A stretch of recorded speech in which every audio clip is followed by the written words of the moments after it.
Voici l'actualité du continent européen. Les ministres des Affaires étrangères de l'Union européenne discutent à Chypre d'une stratégie vis-à-vis de la Russie alors que Kiev pousse les Européens à jouer un rôle diplomatique plus actif. Plusieurs responsables européens déclarent également que la Russie ne décidera pas quels représentants européens participeront à d'éventuelles discussions sur l'Ukraine. Le Parlement ukrainien ratifie un accord de près de 90 milliards d'euros avec l'Union européenne destiné au financement de dépenses de défense, du budget ukrainien et de la résilience énergétique. Il est également rapporté que des drones ukrainiens se sont égarés dans l'espace aérien de pays baltes membres de l'OTAN, dont la Lituanie, la Lettonie et l'Estonie.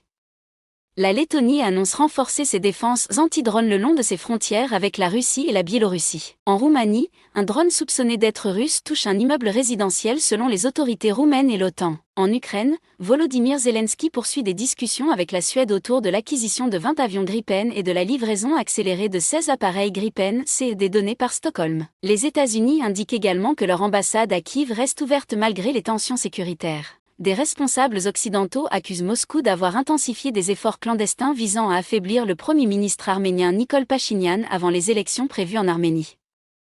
La Russie nie toute ingérence. En Allemagne, le fonds spécial de 500 milliards d'euros destiné aux infrastructures n'a pas encore atteint ses objectifs de décaissement.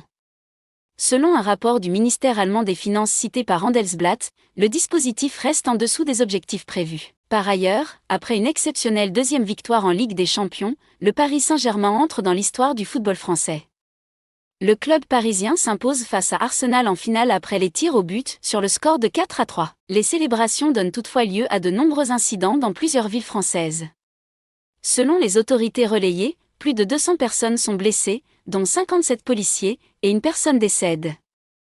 Les forces de l'ordre procèdent à plusieurs centaines d'interpellations, avec des bilans allant de plus de 400 à près de 900 arrestations selon les différentes communications officielles. Les autorités signalent également des incendies de véhicules, des actes de vandalisme et des affrontements avec la police. Le Paris Saint-Germain devient ainsi le premier club français à remporter 2 Ligues des Champions.